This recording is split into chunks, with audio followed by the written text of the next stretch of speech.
Uh, Good morning, everybody. Let's start for our talk for today. This Saturday is my son is calling me. Let's start for our LAFMAT, our Latin American Network for Condensed Matter Physics.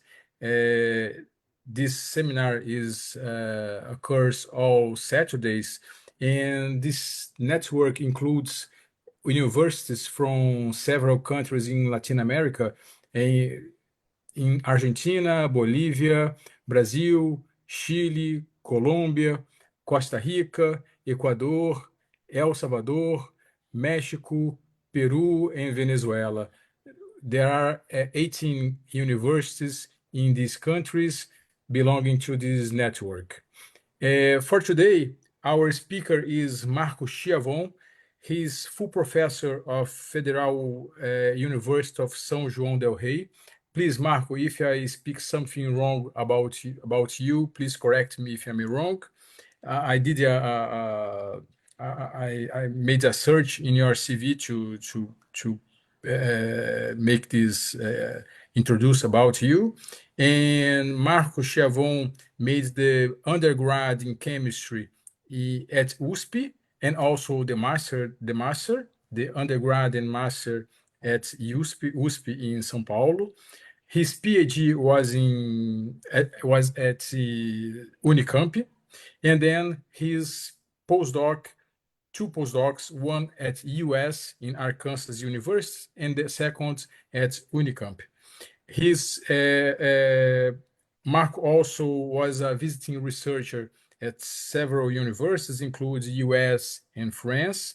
He's a very active uh, researcher with hundreds of articles, 160 articles, and much more. And he supervised several students, and today he will speak about carbon dots. Marco, thank you for accepting this invitation, and please, the floor is yours. Okay, thank you so much, Mario, for the invitation to present part of my work and also for this network that I think is very interesting network.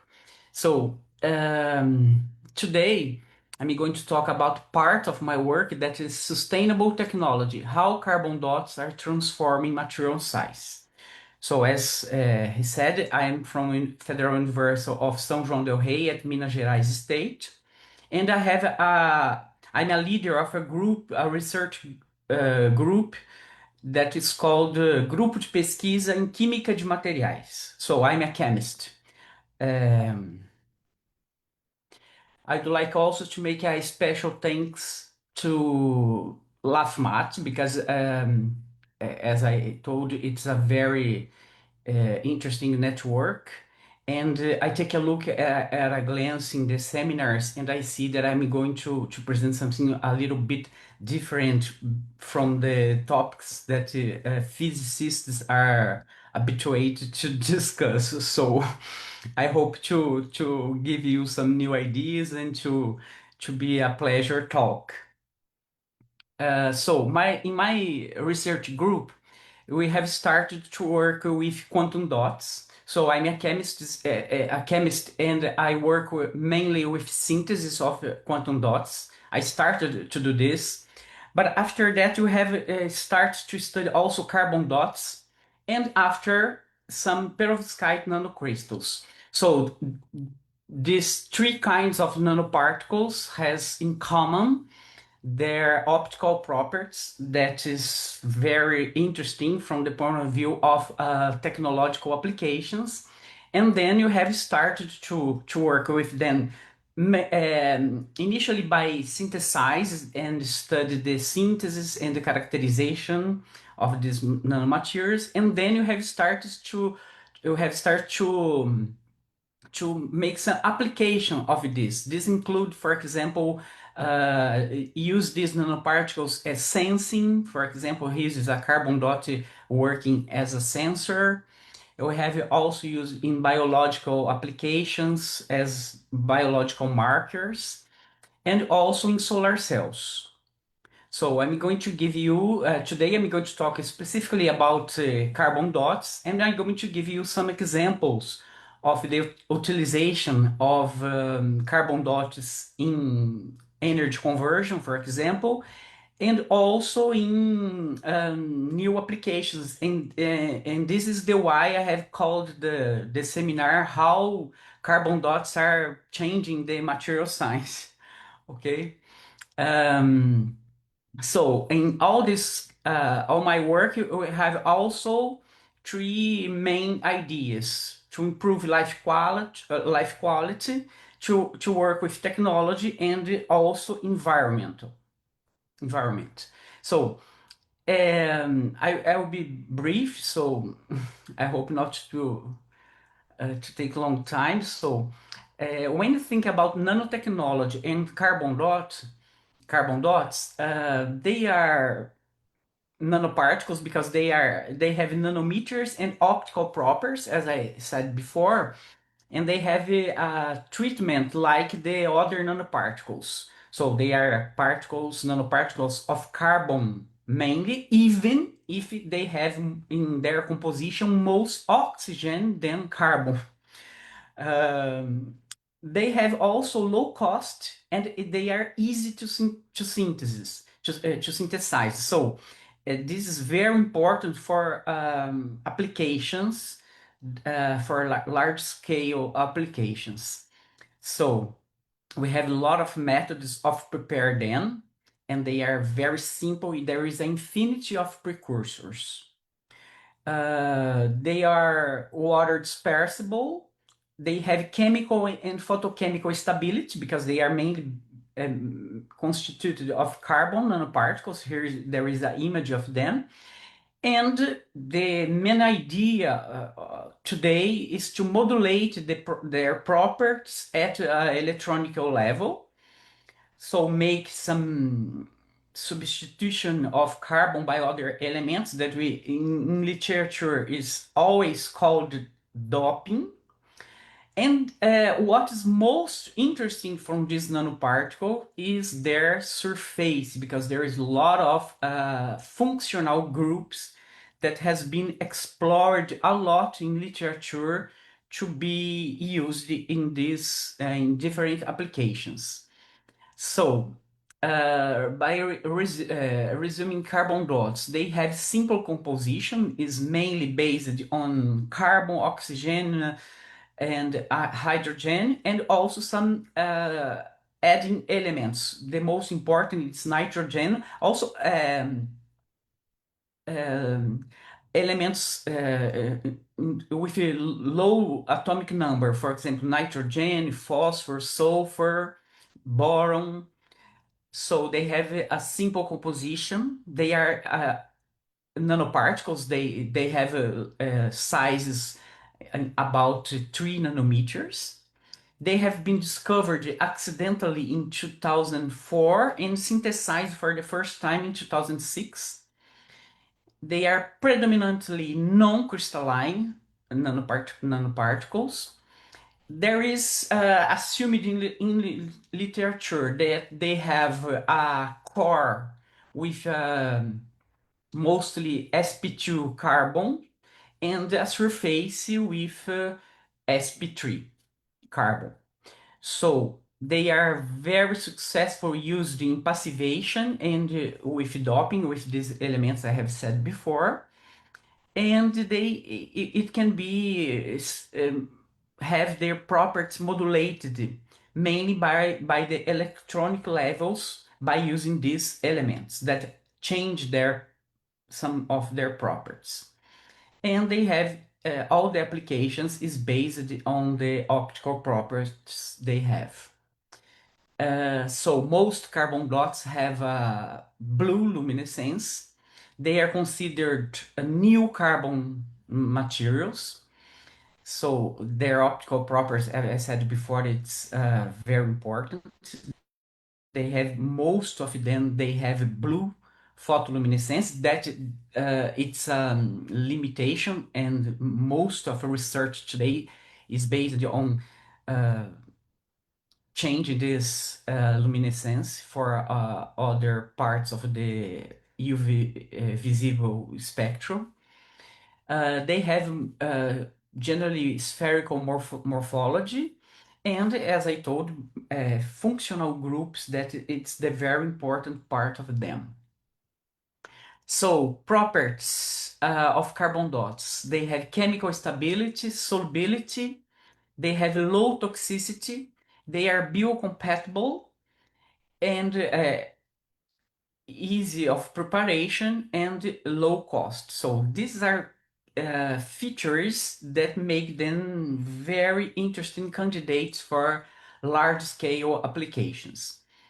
So about the applications of them, we have, as I told before, as a biological markers, as sensors, in photocatalysis, there's lots of studies, and also in LEDs, they have been used, and in solar cells. And the new, the most important, I would say, the most impressive application and commercial in Brazil is the use in growing of plants. So I'm going to give you example of applications of carbon dot in solar cells. That was my initial interest in this material, and in growing improvement of the growing of plants. So our interest in carbon dots, so we have written a review in Portuguese about carbon dots, and this is the interest in carbon dot in literature is very impressive, because for you can see from 2008 to 2022 or 21, that is our last revision about the literature numbers. There is more in 2021, more than 14,000 papers about carbon dots. You have used, for example, for the research, the words carbon dots, carbon nanodots, carbon quantum dots, and graphene quantum dots, that are names generally used for this kind of materials.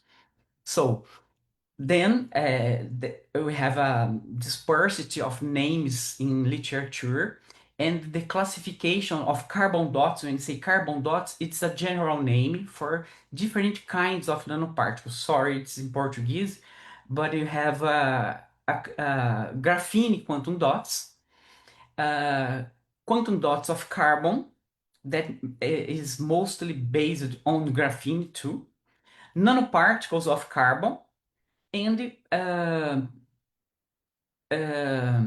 polymer dots that are novel of quantum dots. So generally use the name of carbon dots. In the beginning of the about 2012, for example, some people say that they have a quantic effect, but it was not proved this. So even in literature, most people say quantum dots, carbon quantum dots, the great majority of articles published are not quantical effects. So they are not like quantum dots of semiconductors, for example. But there is this name is very common, and I think if some people would like to use this to improve the kind of nanomaterial or something like that. But they don't have, most of them, I say, they don't have quantic effect in this kind of nanomaterials. I'm going to discuss this about later. So, about the preparation methods, you have two typical methods, that it means top down and bottom up. You have different kind methods of synthesis. When you say when you start from small molecules, small precursors that are organic molecules, of course, to generate carbon dots, and you have some greater structures of carbon, for example, carbon nanotubes, or biomass. That is the most common, for example, today, to use biomass to prepare and by top-down method carbon dots. And we have an infinity of precursors.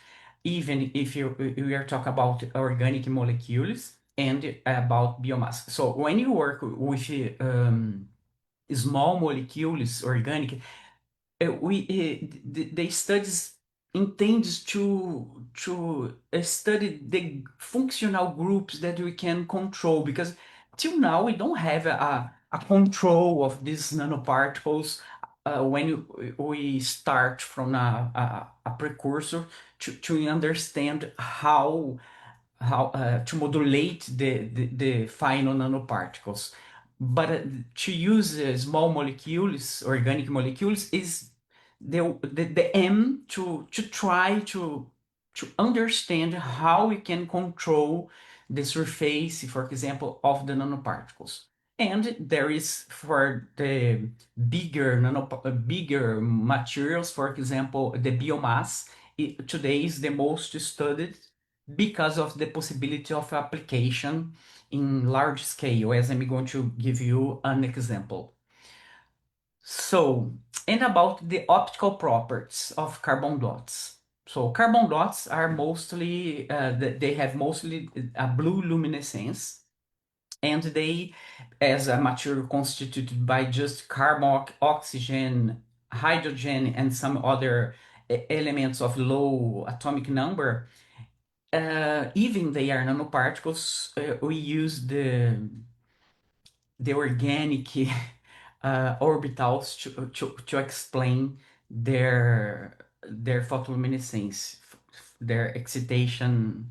And here we have some samples of different carbon dots with different luminescence. So we have used the orbitals, and not say is not used homo lumo, for example, or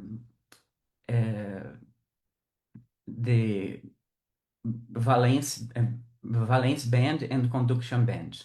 Okay, so most in the literature you have two kinds of luminescence of carbon dots, and you have say that for some kind we don't have a, a maximum a maximum emission when you vary the number, the excitation wavelength.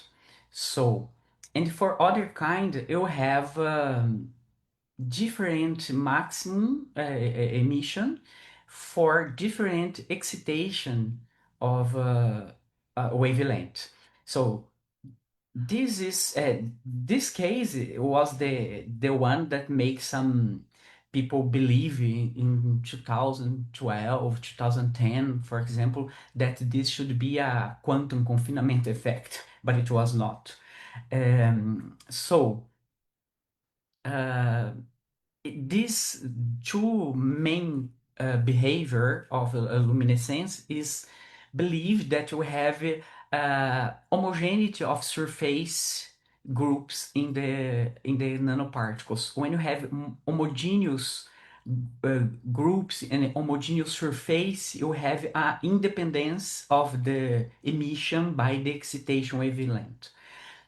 Otherwise, when you have non-homogeneity of surface groups, we have this dependence of the emission properties uh, that depends so on the wave excitation wavelength, and this is assigned to different levels, sub-levels that are created between the HOMO and LUMO. Even I told you that we not use we use homo lumo as a kind of a molecule, né? It has been treated as a kind of molecule. So this is the most accepted explanation in literature to explain the photoluminescence effects of carbon dots. So Today, it's also possible to prepare multicolor carbon dots using the solvent engineering, using the solvatochromism of these molecules because there is different surface groups, and then you can these groups can interact with solvents in different ways and give it colors of luminescence by the solvatochromism. And there is, for example, in our last research about the number of publications, 2023, for example, it's about 400 articles using this strategy to prepare colored carbon dots because they have some applications. For example, for solar cells, it should be interesting to have um, carbon dots absorbing, for example, in the not in the blue, né? Not in the blue region. So this is the why they are studied. So I'm going to give you now an example of carbon dot in energy conversion. The first article, it was a cover of the journal Material Chemistry in 2012. That is, carbon dot was used in the dye-sensitized solar cells as a green nanoparticles, and they proved that there is an effect of energy conversion in solar cells, in dye-sensitized solar cells, where the dye was the carbon dots. The conversion of light was very low, much lower than 0.1% of conversion, but it demonstrates that it's possible to use these nanoparticles in energy conversion. So you have then studied some carbon dots via pyrolysis using some precursors. Then you have performed a pyrolysis in an oven, make some extraction of the nanoparticles because generally they are immersed in a in bigger in bigger particles. That is not a interesting properties. And then we have tried and have made some dispersion of the carbon dots and have seen the luminescence in blue. So one of the strategies of our preparation was to use carbon dots, for example, from these different kind of precursors. The idea, for example, is to use a carbon dots from citric acid because they just have carbon, oxygen, and oxygen. This molecule, for example, there is a lot of nitrogen groups that has been proved to be a group that changes the electronic levels and increases the photoluminescence of the nanomaterials. This another one. This is another molecule that have considerable number of nitrogen in his structure. And this is mercaptopropionic acid. Then we have a carbon and also a sulfur atom. So we have prepared different compositions of these nanomaterials to try to understand how these groups could influence the energy conversion, for example, in a solar cell experiment. So we have this five compositions of nanomaterials. Then you have characterized them by their quantum yield, photoluminescence quantum yield. That you can see there's not too much high for some of them, and the excitation, the lifetime excitation. So you can see that there is no high values of excitation, and their photoluminescence is typical of carbon dots that they all of them most of them presented the effect of inhomogeneity in their surface, changing the excitation, the emission maximum with different excitation wavelengths. So They are typical carbon dots, and they have also characterized them by UVVs spectroscopy. And you see that for the most important sample is the APC. I'm going to show you. And we got this spectrum that we have a P star, a sign of this band that was the most important, most well formed in this nanomaterial. So the IV profiles in DSC where you use um, was for the this red one that is for the this carbon dot that is an APC. The APC, just to remember you, is the one from citric acid and this molecule that has a lot of nitrogen atoms. So this nanomaterial gave you a conversion of energy of 1.3. This is a high value in literature for up to now for the a carbon dot in a solar cell. So you prepare solar cells in our lab in a artisanal way. So they are now it's not clipped anymore, but they are sometimes you clip them to make the device. So and we got this that is a high.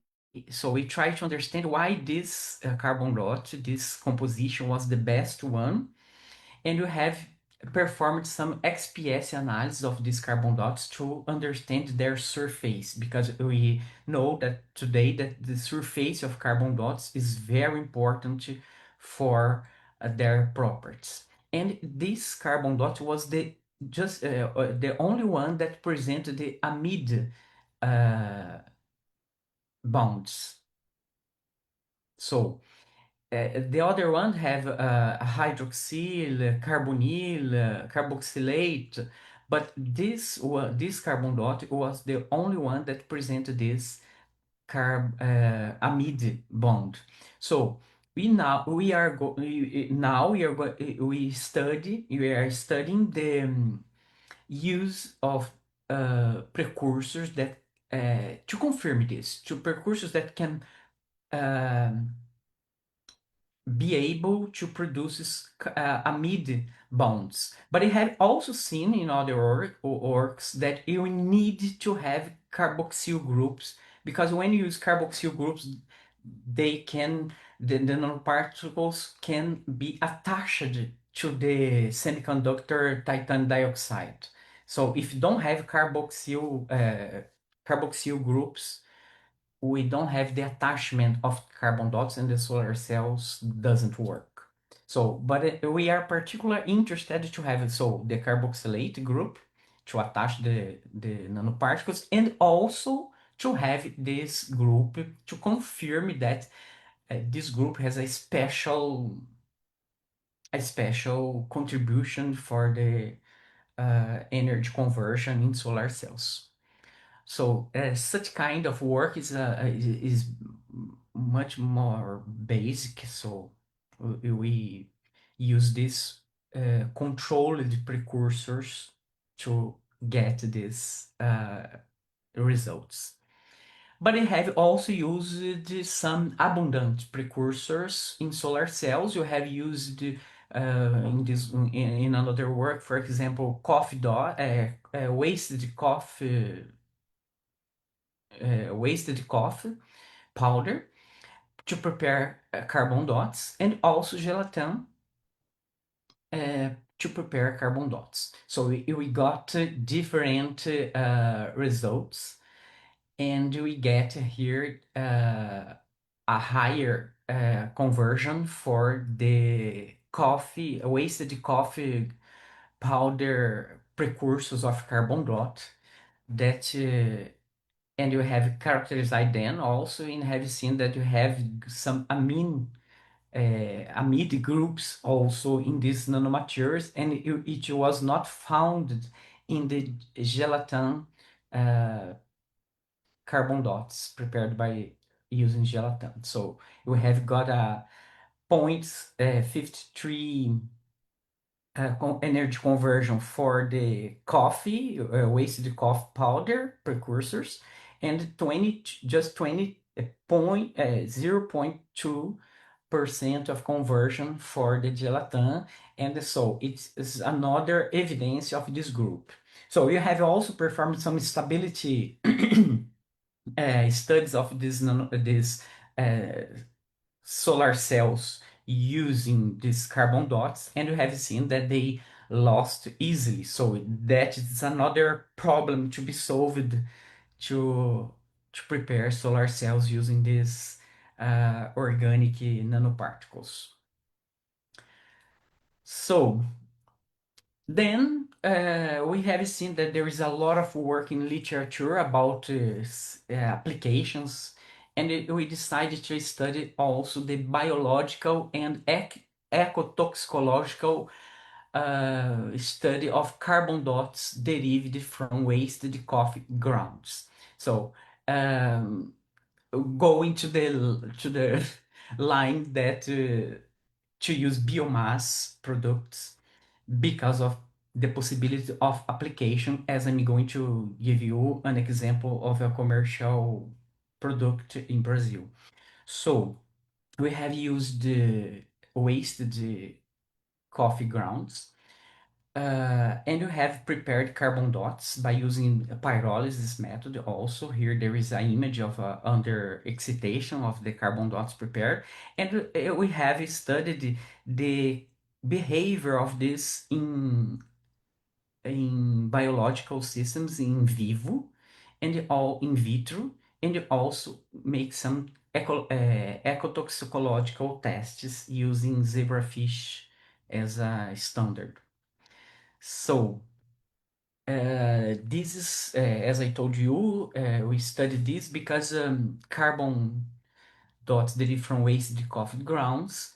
Brazil, for example, is a great producer of coffee. There is a production in millions of sacas of 60 kilos. That means, for example, in 2003, 2004, 10.5 million of tons of coffee.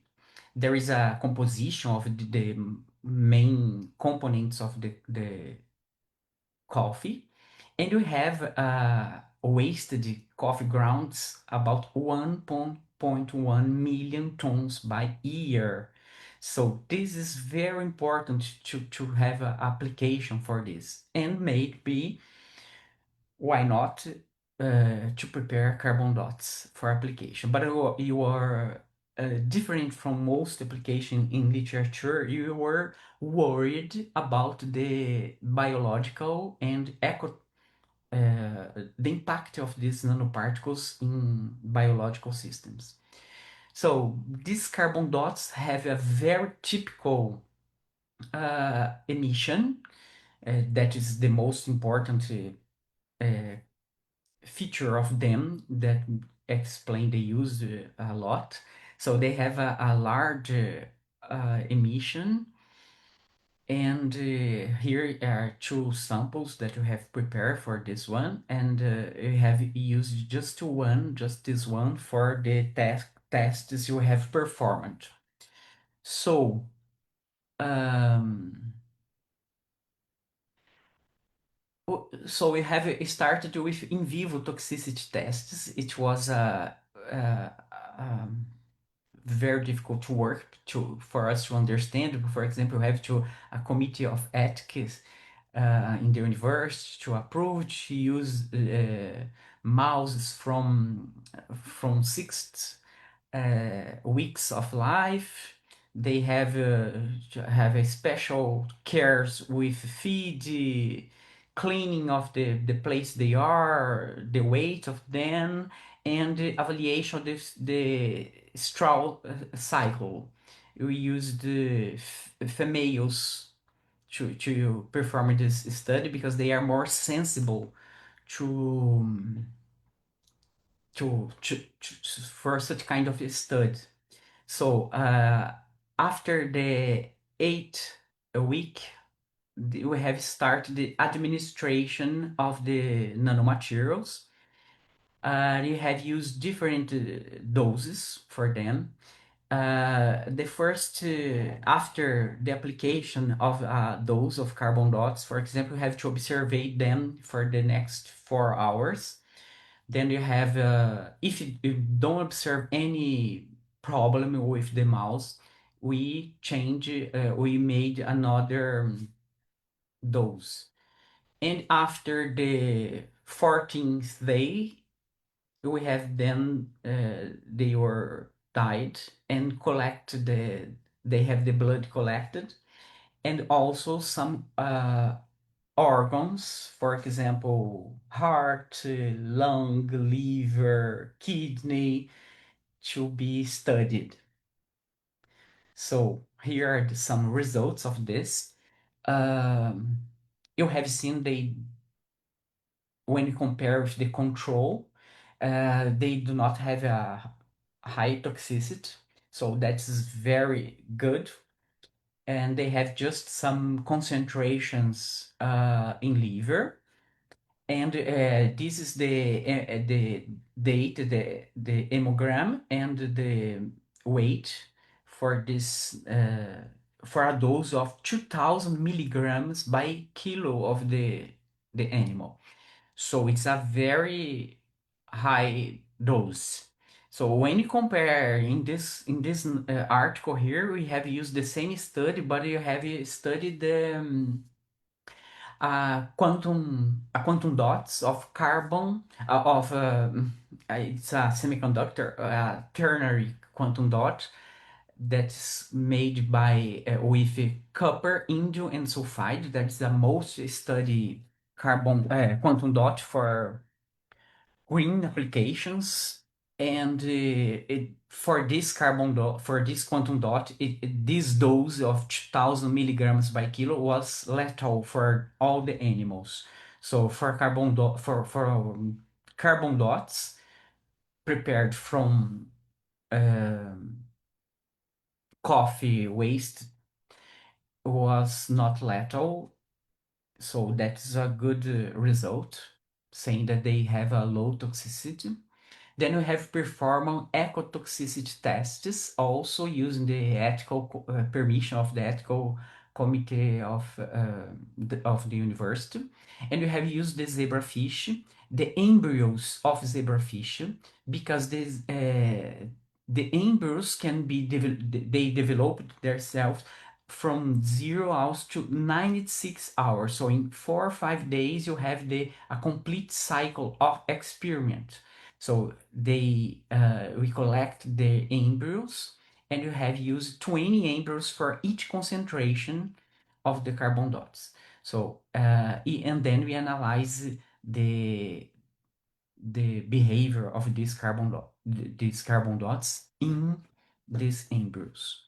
So we have seen, for example, when you have a control and compare with different concentrations of carbon dots, 150 micrograms, 200 micrograms, 250 micrograms, and 500 micrograms. And we have seen that for 500 micrograms, you have a mortality of the embryos about 50%.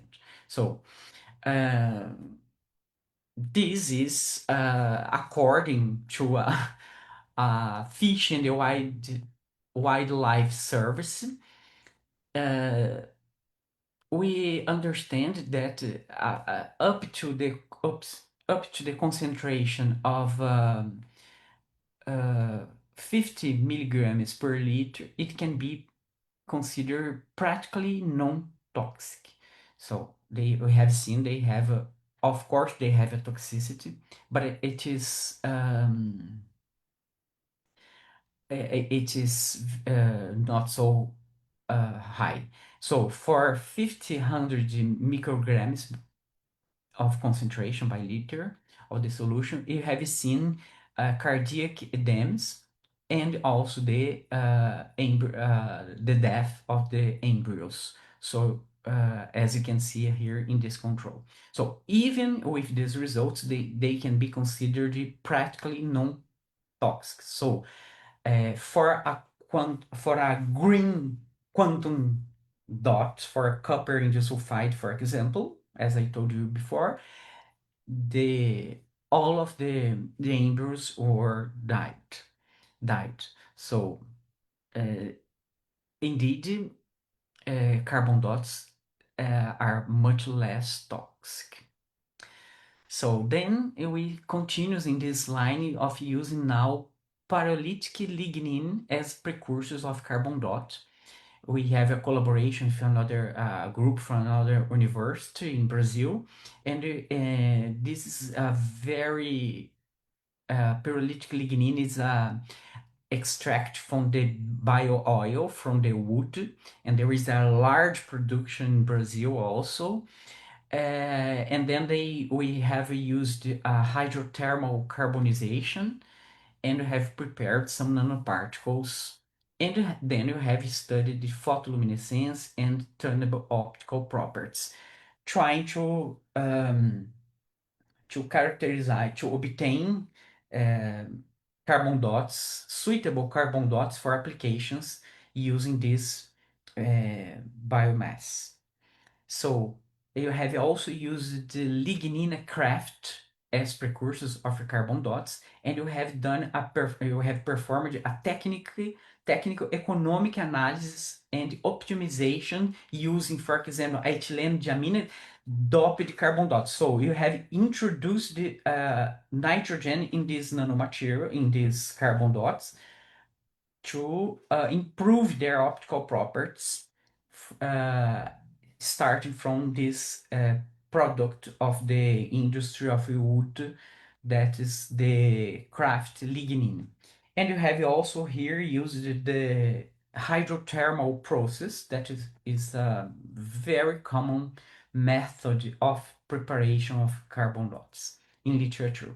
So we have characterized them by several techniques, and we have seen that all these nanomaterials has the similar behavior, optical behavior, as others in literature, including the commercial one that I'm going to show you later.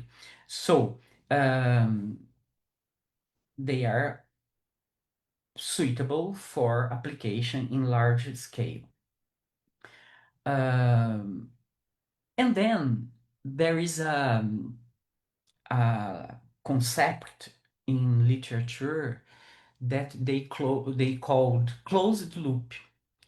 That means photobiosynthesis improvement by means of carbon dot derived from biomass. So you can use biomass to prepare carbon dots, use them in a plant to improve their photosynthesis. That means you can produce more with this plant, and then reuse it in a production of another carbon dot. So this is an article that has been published last year by a Chinese group that they called closed loop enhancement of plant photosynthesis via biomass derived carbon dots in biohybrids. So this idea actually is not so new because they have been used.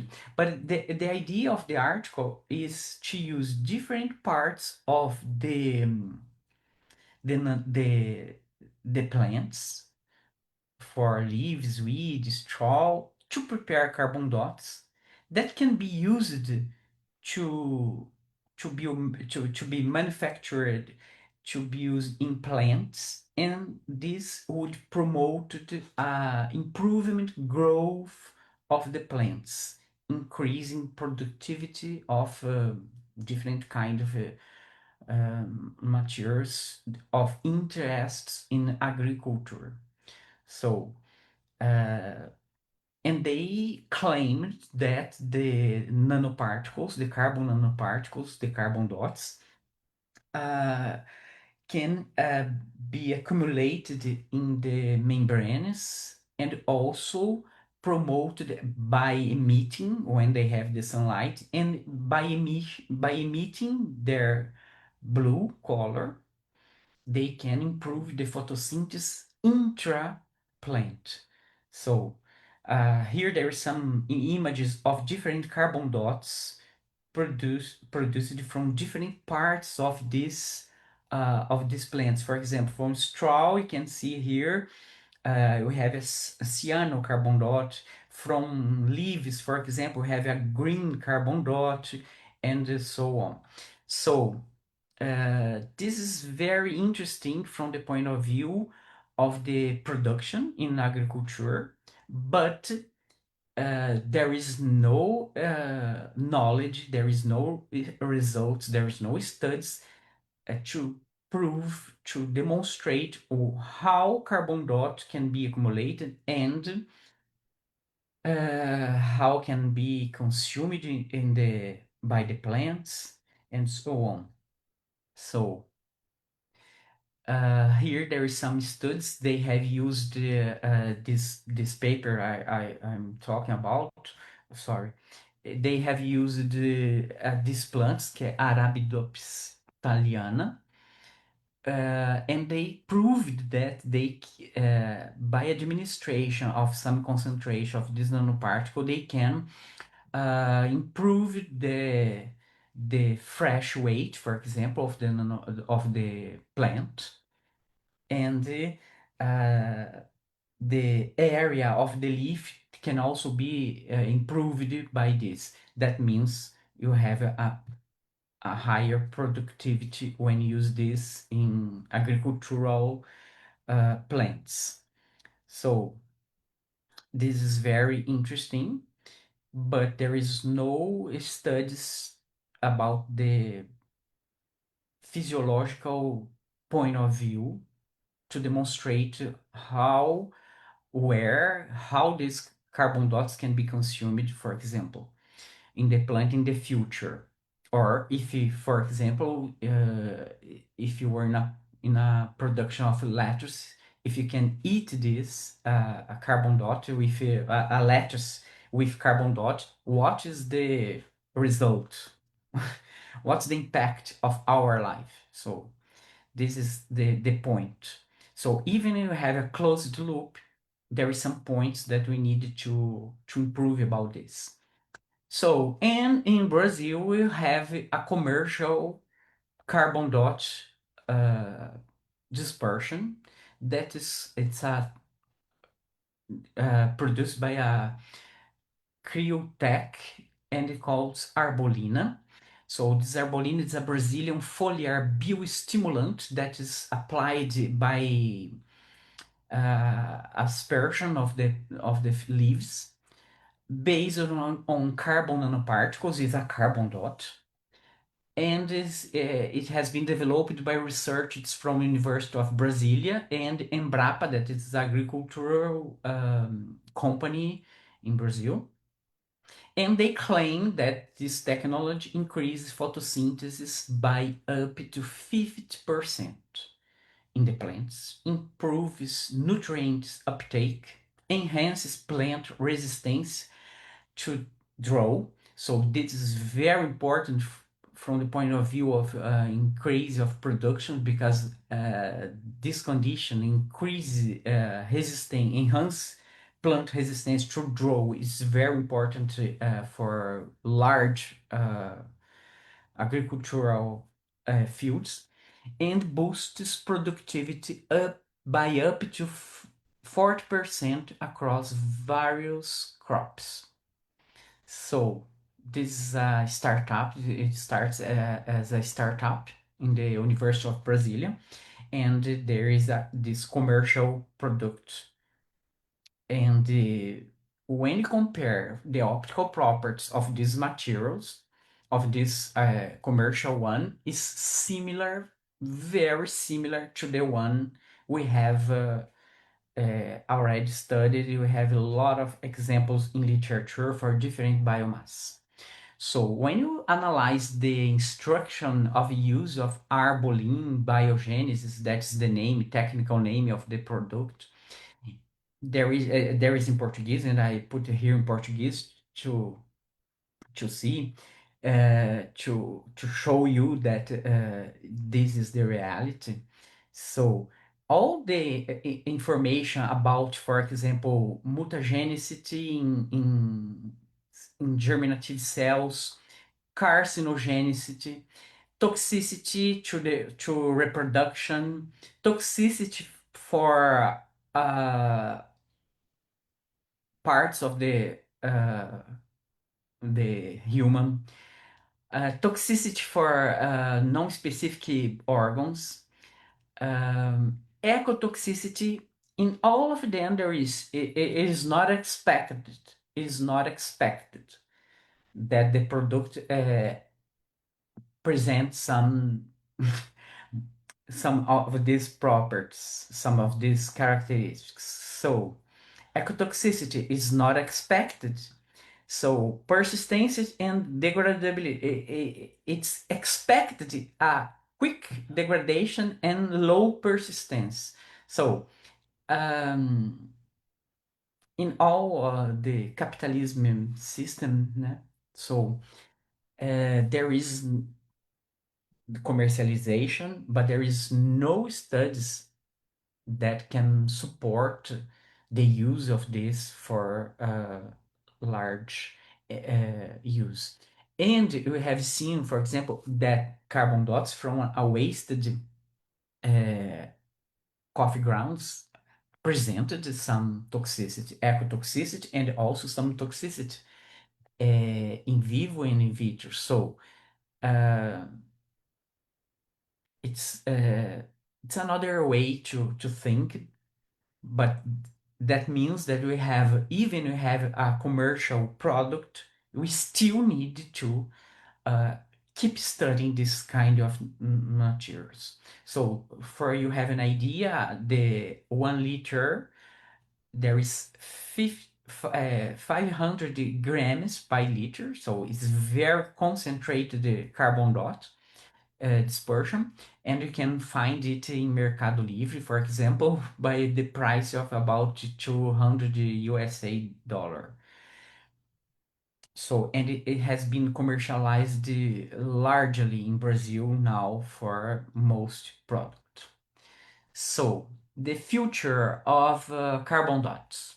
So they have a cost about 6 USA dollar by gram, about, or depends of the concentration. So it's an interdisciplinary area that is growing the development because the main interests may be large scale production, as we have examples of this. The biomass use that we solved a problem, and it also has the idea of to have a closed loop of photosynthesis. Uh, but studies of structural modifications is also important to improve the quality and the properties for other applications, for example, the nanoparticles. So property improvements, it's very important at this time, and also fundamental studies to give us more support. I would say or highlight that toxicity is very important in studies, and for us, it's an interdisciplinary area. Ecotoxicity and secondary effects on biosphere. So such kind of studies is very important. So I have associate now with groups from biologists to start to study this, to make some changes in the carbon dots, comparing with this commercial one, for example, and to study the toxicity, ecotoxicity, and secondary effects on biosphere, because I think this is very important to have upgrow a really development of new products from nanoparticles in nowadays. So this is our research group. We have a page. You can check out other works that we do that. So this is an image of the group from the last one.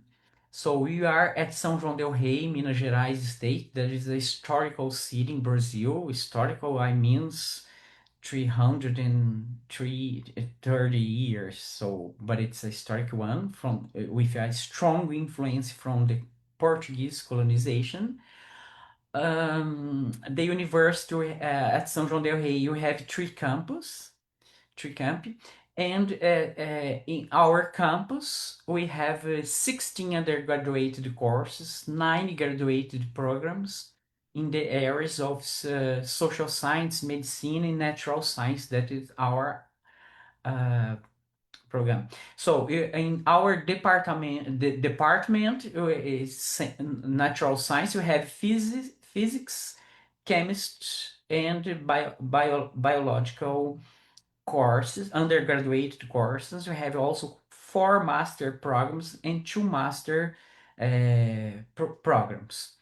So I'm part of the program of materials that calls FK, FK Mat, that is Physics and Chemistry of Materials.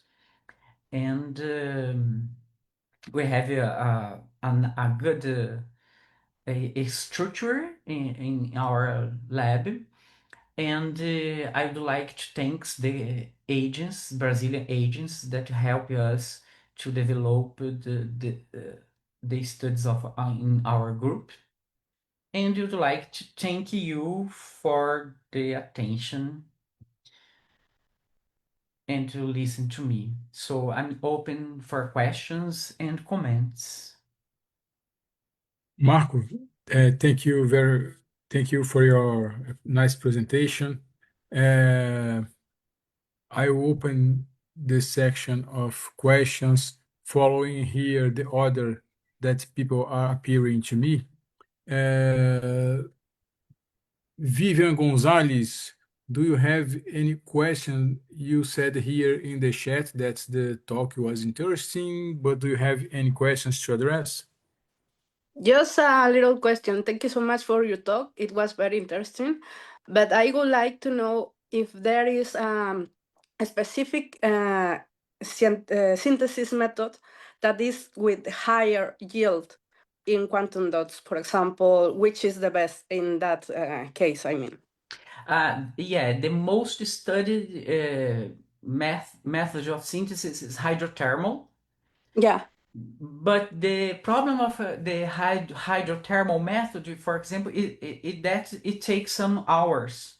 So yeah, sometimes you have 6, 8, 10 hours to get the product. So, but they give the highest quantum yield, photoluminescence quantum yeah. yield. And you know, We are testing the microwave now, and okay, we are going to compare the photoluminescence quantum yield of them. Because in okay, the microwave you have a 30 minutes, so it's very easy. okay. Yeah, it's Very very rapid to prepare. because well I try as you mentioned in the before, I try to make some quantum dots but are related with other nanomaterials, and it was synthesized by ball milling, and I want to know if it's possible. Maybe you are you know something related with ball milling or not about carbon dots. Oh, I've never seen this using this Okay, method. Okay, I've never seen because maybe, but I don't know. I really don't know, okay, and I never seen in literature such kind of method for or well, synthesize yeah, carbon dots. okay, thank you so much, it's all, thank Okay. you.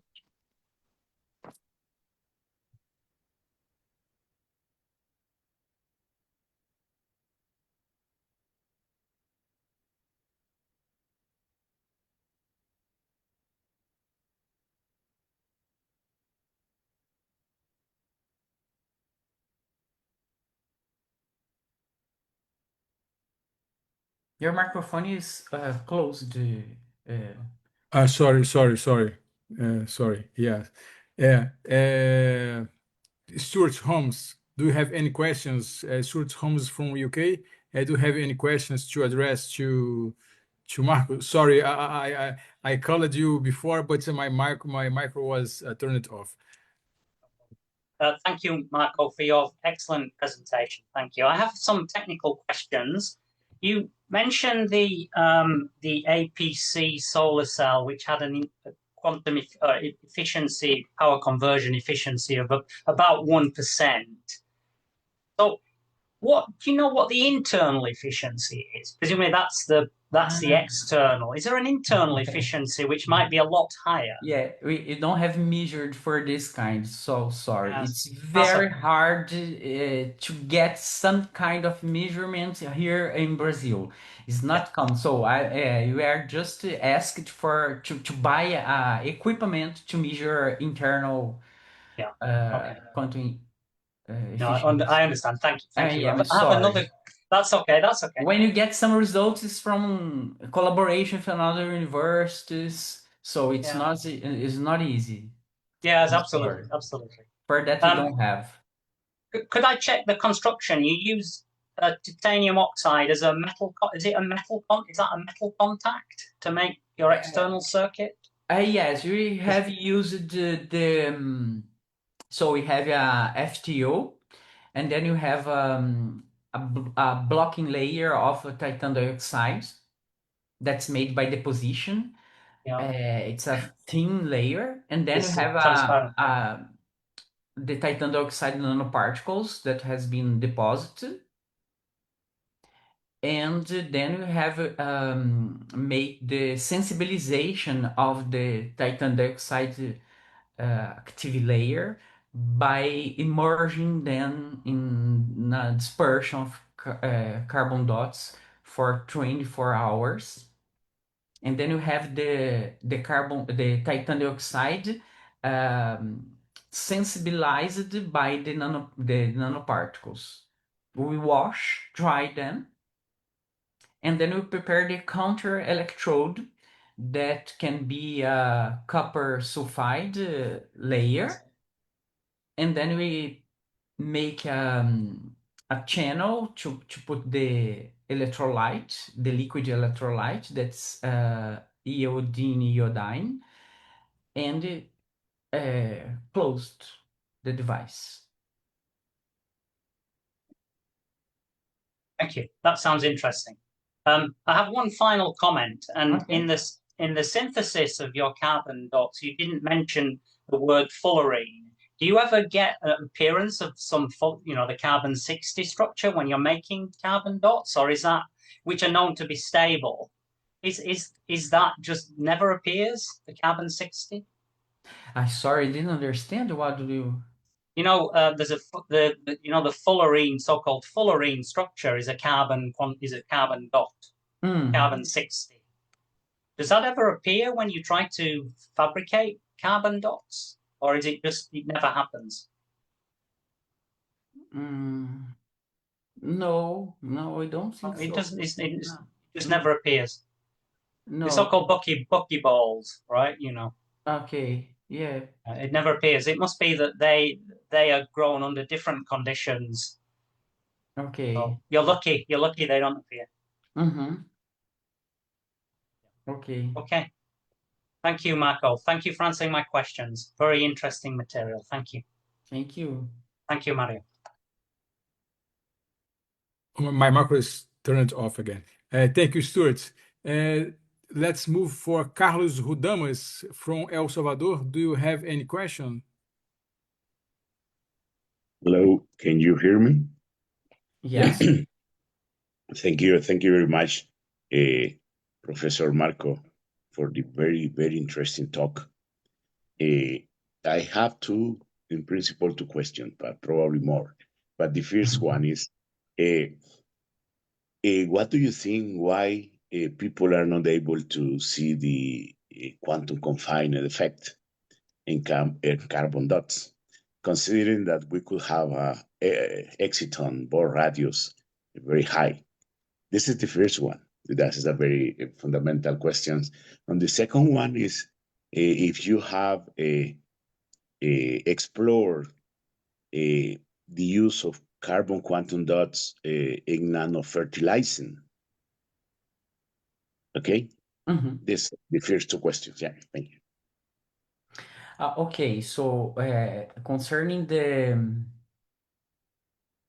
first question that you have about you asked about the relation of the carbon quantum dots and the carbon dots, and why it was believed that it was a carbon quantum dots.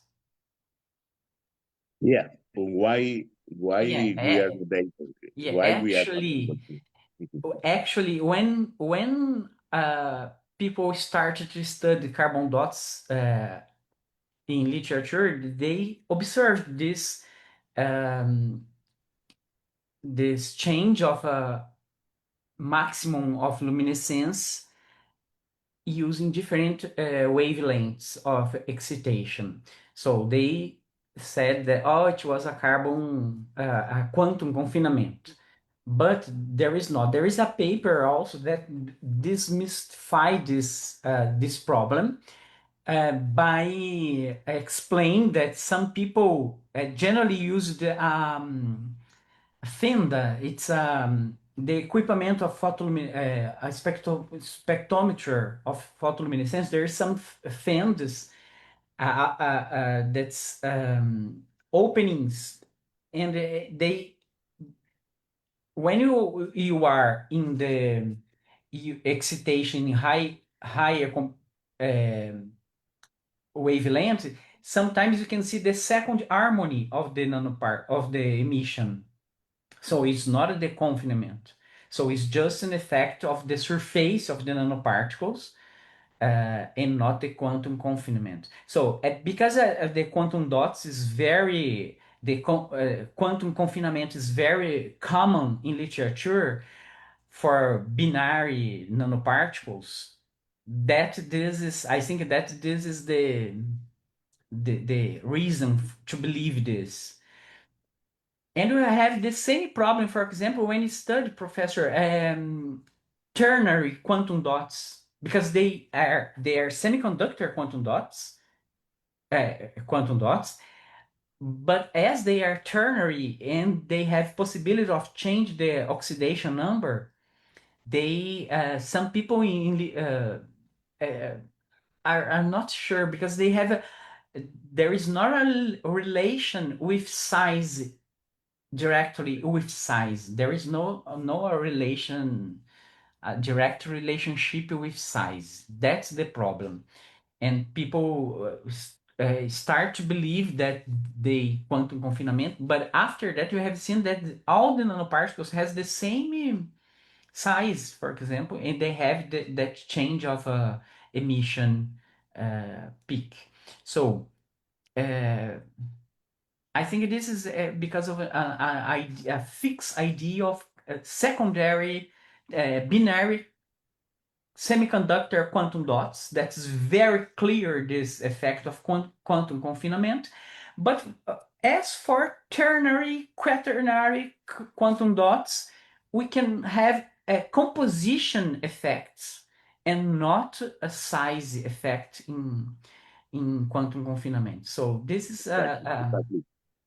Probably the most important thing is interpretation of the transition bands, what they are observing. yeah. Exactly, because we don't expect this quantum confinement effect when Yeah. we are looking surface states, for Yes. instance, but only when we, for instance, observe, let's say, a free exciton transition or something like that. No? And your second question was? I don't The remember. second one, if you have explored the use of quantum dots as nanofertilizer. So no, we are going to start to do that. We have just started with a PhD student to prepare some carbon dots with different structure, not different composition. We are going to use the phosphorus as a doping element, because this has also important role in the photosynthesis in the plant development. And then we are going to prepare and to try to study this and compare with the commercial one, for example. This is a collaboration with some physiologists of plants from my university, for example. And this is the idea, to prepare different carbon dots now and to apply them. But we have some ideas of modification by introducing some elements, because the commercial one, I didn't say, but it's always carbon and nitrogen in Okay. their composition, as said by the producers.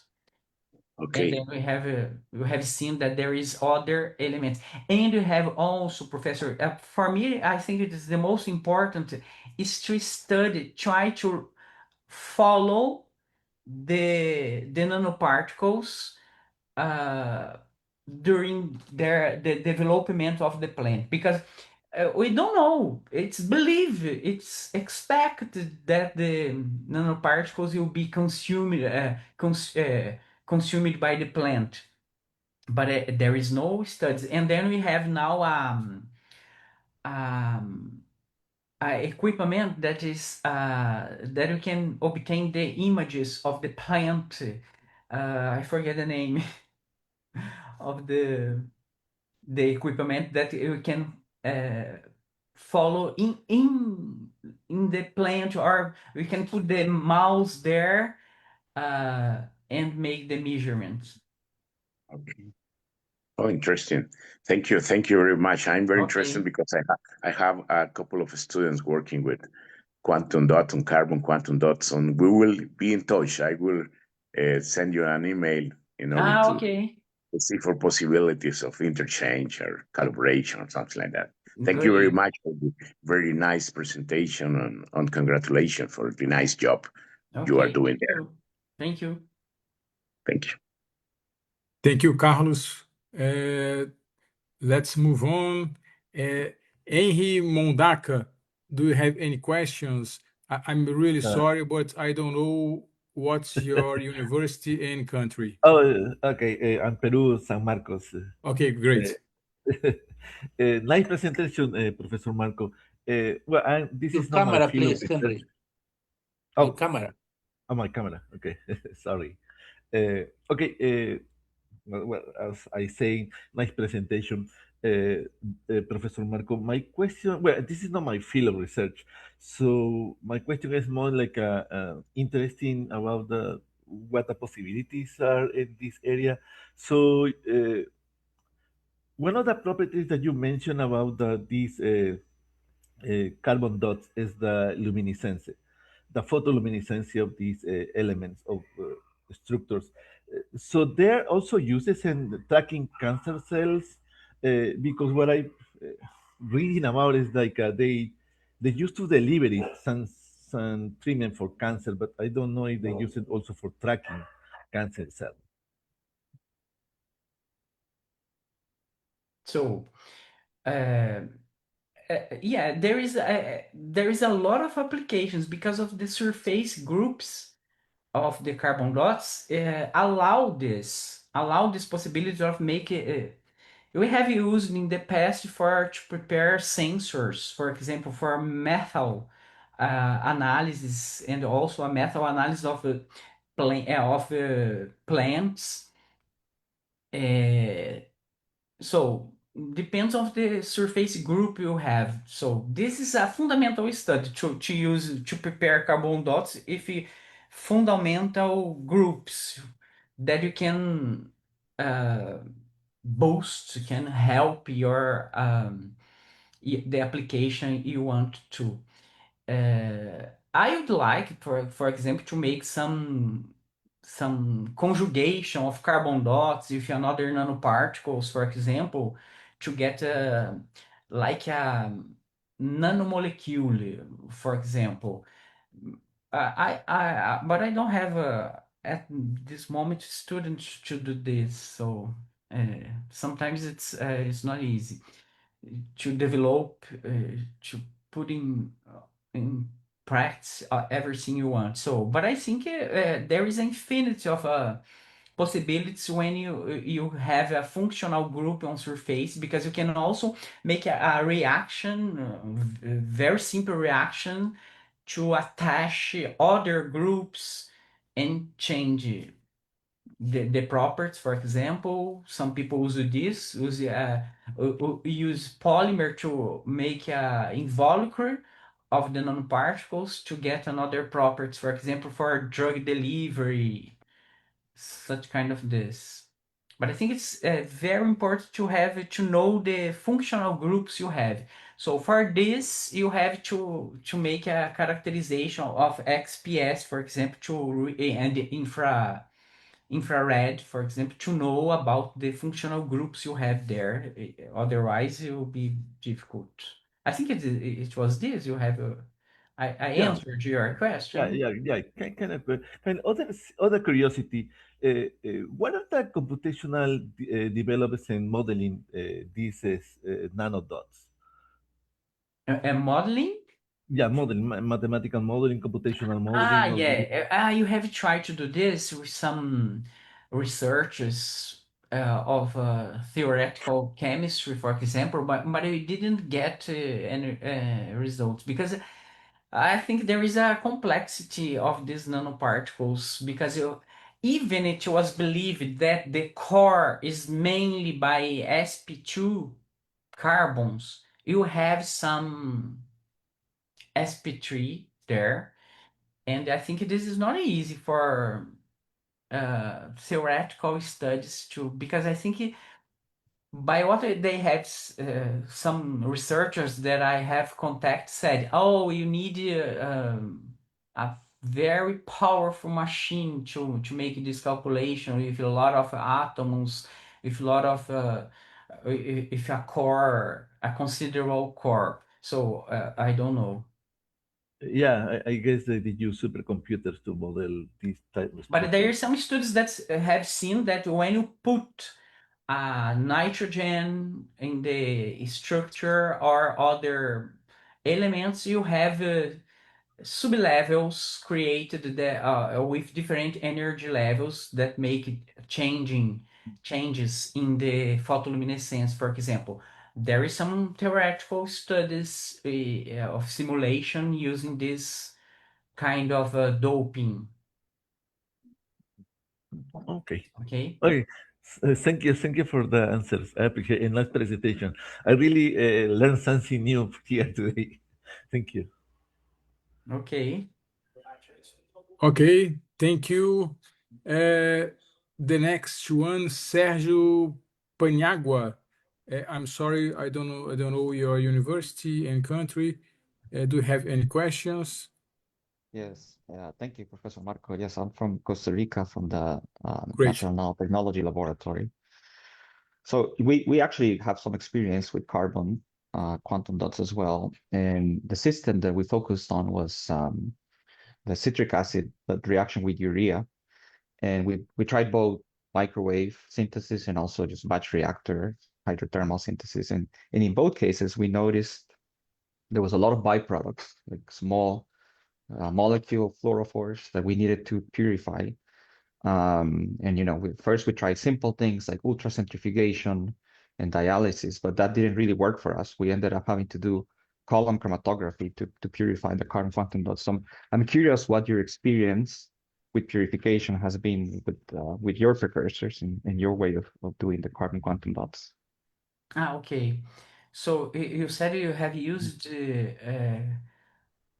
carbon, carbon nitrogen Yes, citric acid nanomaterial. and urea, so it's nitrogen doped carbon Okay, dioxide. yeah. Yeah. So in the beginning of our studies, we just make some filtration of the materials. We saw that there is some it was not pure, but now we have used dialysis.